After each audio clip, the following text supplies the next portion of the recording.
فرمایا کہ الذین آمنوا ایمان والا ہوگا. دوسری نشانی فرمایا وکانوا یتقون اور وہ دامن تقوی کے ساتھ لبریز ہوگا.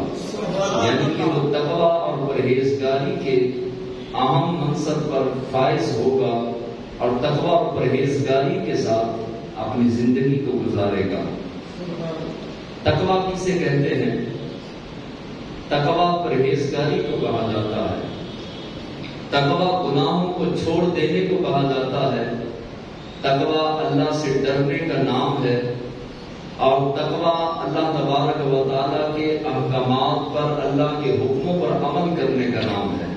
آج کی گفتگو وقت کے مجدد اور ولی کامل، عالم با کمال، مجدد دین و ملت، پروانہ شمع رسالت، امام الشاہ احمد رضا خان فاضل بریلی رحمۃ اللہ تعالی علیہ، آپ کا تذکرہ خیر انشاءاللہ عزیز ہم کریں گے. اور آپ کے علم میں ہے کہ جہاں پر اللہ کے ولیوں کا ذکر ہوتا ہے، خالق کائنات کی رحمتوں کا مین اس جگہ پر برستا ہے. پہلی بات تو یہ ہے کہ ہم اللہ کے ذکر کے لیے جمع ہوں گے. دوسری بات یہ ہے کہ اللہ کا ذکر بھی کریں گے اور اللہ جن کا ذکر کروا رہا ہے ان کا ذکر بھی کریں گے. اللہ کے ولیوں کا ذکر خیر بھی انشاءاللہ ہم عزیز کریں گے. امام احمد رضا خان کے دور میں ایک مولوی اٹھا اور اس نے قلم اٹھایا، کتاب پر لکھ دیا، کہنے لگا کہ نماز میں حضور کا خیال آئے تو نماز ٹوٹ جاتی ہے. اور حتیٰ کہ اس نے اس قدر بے ادبی اور گستاخی کی اور کہنے لگا کہ اگر نماز میں گدھے کا، گھوڑے کا، بیل کا خیال آ جائے تو نماز نہیں ٹوٹتی، اگر نبی کا خیال آ جائے تو نماز ٹوٹ جائے گی. اب امام احمد رضا خان آپ نے خط لکھا اور اس کو کہا کہ تیرا دماغ کام نہیں کر رہا، تو نے یہ بات غلط لکھی ہے، اپنی اس بات کو واپس لے، توبہ کر، اور اگر توبہ نہیں کرے گا تو احمد رضا کا قلم تلوار کی طرح چلے گا. اس نے کہا کہ میں نے بالکل ٹھیک کہا اور اس نے فلسفہ پیش کیا. وہ کہنے لگا کہ اگر اللہ کی عبادت میں فلسفہ دیکھی اس جو ہے وہ بے ایمان کا، کہنے لگا کہ اگر اللہ کی عبادت میں غیر اللہ کا خیال آ جائے تو وہ عبادت نہیں رہتی، اور اگر ادباً تعظیماً اللہ کی عبادت میں کسی اور کی تعظیم شامل کر لیں تو وہ شرک ہو جاتا ہے. امام احمد رضا خان نے فرمایا توبہ کر اور تجدید ایمان کر، کلمہ پڑھ، مسلمان ہو جا اور اس بات کو چھوڑ دے، اور یہ اتنے غلط لفظ جو تم نے نبی کریم علیہ السلام کے بارے میں بولے ہیں ان کو واپس لے. وہ کہنے لگا نہیں واپس نہیں لوں گا. پھر اعلیٰ حضرت کا قلم اٹھا، آپ نے قلم اٹھاتے ساتھ ہی ارشاد فرمایا کہ جو حضور کے بارے میں ایسی بات کہے میں احمد رضا اسے کفر کا فتویٰ دیتا ہوں، وہ دار اسلام سے خارج ہے. پھر امام احمد رضا خان نے فرمایا تو کہتا ہے کہ نبی کا خیال نماز میں آ جائے تو نماز ٹوٹ جاتی ہے، میرا سن، میرا فتویٰ یہ ہے، میں یہ کہتا ہوں کہ ہماری نماز ہی اس وقت ہوتی ہے جب نبی کا خیال آ جائے. اس وقت تک ہماری نماز ہوتی نہیں جب تک نبی کا خیال نماز میں نہ آئے. ہماری قبول ہی اس وقت ہوتی ہے جب ہمیں حضور کا خیال نماز میں آتا ہے. اعلیٰ حضرت نے پھر دلائل دیے، بڑے مضبوط دلیلیں دی، اور آپ نے انتہائی خوبصورت طریقے سے مسلمانوں کے ایمان کو بچایا. یہ بے ادب اور گستاخ مولوی جو ہے وہ انگریز کے کہنے پر مسلمانوں کے دلوں سے عشق مصطفیٰ کی شمع کو بجھانا چاہتے تھے. یہ عشق رسول کا چراغ گل کرنا چاہتے تھے، بجھانا چاہتے تھے، اور محبت رسول کی حرارت اور گرمی کو ختم کرنا چاہتے تھے. اعلیٰ حضرت امام احمد رضا خان فرمان لگے کہ اللہ نے احمد رضا کو بھیجا ہی اس لیے ہے تاکہ مسلمانوں کے ایمان کو بچایا جائے. اقبال نے بھی ترجمہ کیا اعلیٰ حضرت کی بات کا اور کہا ادائے دید سراپا نیاز تھی تیری، ادائے دید سراپا نیاز تھی تیری، اور کسی کو دیکھتے رہنا نماز تھی تیری۔ کسی کو دیکھتے رہنا نماز تھی تیری۔ اللہ تبارک و تعالیٰ کے محبوب صلی اللہ علیہ وسلم کی اس بات کے بارے میں جو ہے وہ اعلیٰ حضرت نے دلائل دیے، بڑے مضبوط دلائل دیے۔ اعلیٰ حضرت نے پہلی دلیل دی، فرمایا کہ صحابہ کرام پہلی صف میں آگے بڑھ کے نماز ادا کرتے تھے اور آپس میں الجھ جایا کرتے تھے۔ بعض مرتبہ شکل رنجی ہو جاتی کہ میں نے پہلی صف کے اندر نماز پڑھنی ہے، دوسرے کہتے نہیں میں نے پڑھنی ہے، تیسرے کہتے میں نے پڑھنی ہے۔ آپ فرماتے ہیں ایک دن ابو ذر غفاری رضی اللہ تعالیٰ عنہ نے حضرت بلال حبشی کو بٹھا لیا اور بٹھا کے پوچھا، بلال یہ آپ لوگ جو ہیں وہ پہلی صف کے اندر اس قدر جو ہے وہ کیوں کوشش کرتے ہیں کہ سارے کے سارے پہلی صف کے اندر نماز پڑھیں؟ تو حضرت بلال رضی اللہ تعالیٰ عنہ آپ فرمانے لگے کہ پتہ تو آپ کو بھی ہے، لیکن آپ پوچھ اس لیے رہے ہیں تاکہ یہ سوال اور یہ جواب اور پہلی صف کا معاملہ یہ آنے والی امت تک پہنچ سکے۔ آپ سنیے، پہلی صف کی تو ویسے بہت فضیلت ہے، لیکن ہم اس فضیلت کو بعد میں رکھتے ہیں اور دیکھتے ہیں۔ اس لیے میں پہلی صف کے اندر نماز پڑھتا ہوں تاکہ نماز بھی ہوتی رہے، جان رحمت کی دین بھی ہوتی رہے۔ مصطفیٰ کریم کی ہم نماز میں زیارت بھی کرتے رہتے ہیں اور ساتھ ساتھ نماز بھی پڑھتے رہتے ہیں، کیونکہ پہلی صف کے اندر بندہ کھڑا امام کو صحیح انداز سے دیکھ سکتا ہے۔ اس لیے ہم پہلی صف میں کوشش کرتے ہیں تاکہ والضحیٰ والا چہرہ نماز میں بھی جی بھر کے دیکھ سکیں۔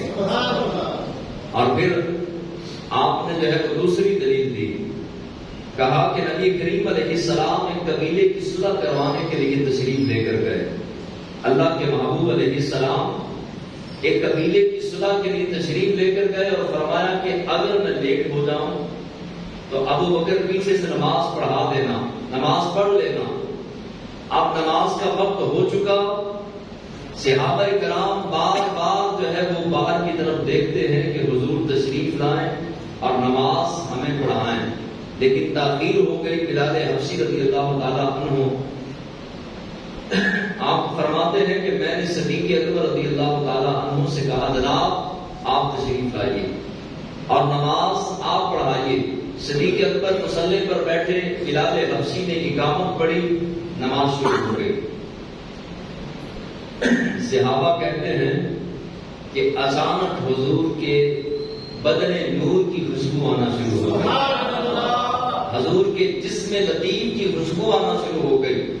اب صحابہ کرام سمجھ گئے کہ مصطفیٰ جان رحمت صلی اللہ علیہ وسلم تشریف لا چکے حضور کی خوشبو سے، اور دوران نماز ہاتھوں پہ ہاتھ مارنا شروع کر دیا صحابہ کرام نے، تاکہ صدیق اکبر کو پتہ چل جائے کہ اب مصلی چھوڑنا ہے اور رسول اللہ صلی اللہ علیہ وسلم تشریف لا چکے ہیں۔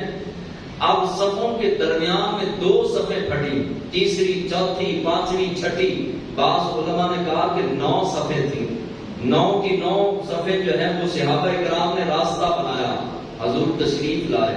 اب یہاں پر علماء کرام نے بڑا خوبصورت نقطہ لکھا، کہا کہ تم کہتے ہو کہ نماز میں اگر تعظیم من حضور کا نام آ جائے تو نماز ٹوٹ جاتی ہے۔ بتاؤ صدیق اکبر، حضرت فاروق اعظم، حیدر کرار، شیر خدا، علی المرتضیٰ، عثمان غنی، حضرت ابو ذر غفاری، بلال حبشی، حضرت ابو طفیل، حضرت کاکا، حضرت شرحبیل، حضرت خالد ابن ولید، بڑے بڑے شیر صحابہ مسجد کے اندر ہیں، 9 صفیں ہیں۔ 9 کی 9 صفوں کے اندر کھڑے ہوئے عام عالم نہیں، عام ولی کتب ابدال غوث نہیں، بلکہ صحابہ کرام ہیں۔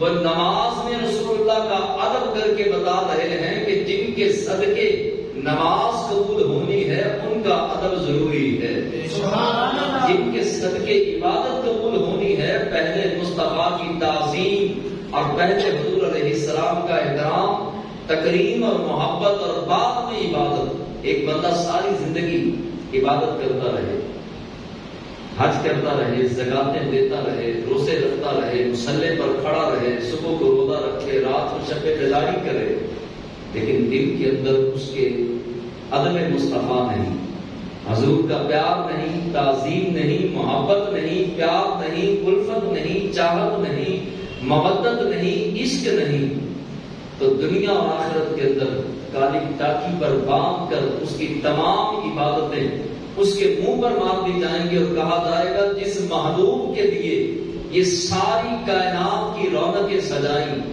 اس محبوب کا ادب و احترام تو تیرے سینے کے اندر نہیں، اس لیے اپنی تمام عبادتیں اپنے پاس رکھ۔ تو ساری عبادتیں منہ پہ مار دی جائیں گی، اگر سینے کے اندر ادب نہ ہوا تو صدیق اکبر رضی اللہ تعالیٰ عنہ جب مصلی سے پیچھے ہٹنے لگے تو اللہ کے حبیب علیہ السلام نے فرمایا ابو بکر نماز جاری رکھ، لیکن دوسرا قدم پھر ہٹا دیا۔ حضور علیہ السلام نے فرمایا کہ ابو بکر نماز جاری رکھ، آپ پیچھے ہٹے، نبی کریم علیہ السلام نے بقیہ نماز مکمل کروائی۔ فرمایا کہ ابو بکر جب میں نے تجھے حکم دیا تھا کہ مصلی پہ کھڑا رہے، پیچھے نہ ہٹ اور نماز کو جاری رکھ، لیکن پھر بھی تو نے نماز کیوں چھوڑ دی اور پیچھے کیوں ہٹ گیا؟ آپ ہاتھ باندھ کے عرض کرنے لگے آقا کیا ابو قحافہ کے بیٹے ابو بکر کے اندر اتنی جرأت ہے کہ وہ اپنے نبی کی امامت کروائے؟ ان کا نبی، اس کا نبی پیچھے کھڑا ہو اور ابو بکر مصلی پر آگے کھڑا ہو، یہ کیسے ممکن ہے؟ یا رسول اللہ کہاں ابو قحافہ کا بیٹا اور کہاں رسول اللہ کی عظمت و شان؟ سبحان اللہ۔ اعلیٰ حضرت نے ادب دیا قوم کو، امام احمد رضا خان نے عشق مصطفیٰ کا نور دیا قوم کو، اعلیٰ حضرت نے ہاتھ پکڑ کر قوم کا ایک منزل پر، ایک مقام پر، ایک اونچائی پر، ایک بلندی پہ لا کے کھڑا کر دیا اور کہا کہ اس بلندی پر کھڑے ہو کے گنبد خضرا کو دیکھو اور حضور کے مقام کو دیکھو، حضور کی عظمت کو دیکھو، عظمت مصطفیٰ۔ اس صدی میں اگر کسی نے سمجھائی ہے تو وہ اس ہستی کا نام ہے احمد رضا خان۔ اگر کسی نے عشق مصطفیٰ کے جام امت مسلمہ کو پلائے ہیں تو اس ہستی کا نام ہے احمد رضا خان۔ اگر عظمت مصطفیٰ، ادب مصطفیٰ، مقام مصطفیٰ، شان مصطفیٰ کسی نے سمجھائی ہے تو اس ہستی کا نام ہے احمد رضا خان۔ اعلیٰ حضرت نے اپنی زندگی کی پہلی تقریر کی، عمر مبارک کتنی؟ 6 سال۔ 6 سال کا بچہ سیدھی طرح بول بھی نہیں سکتا، 6 سال کی عمر میں ممبر پر بیٹھے۔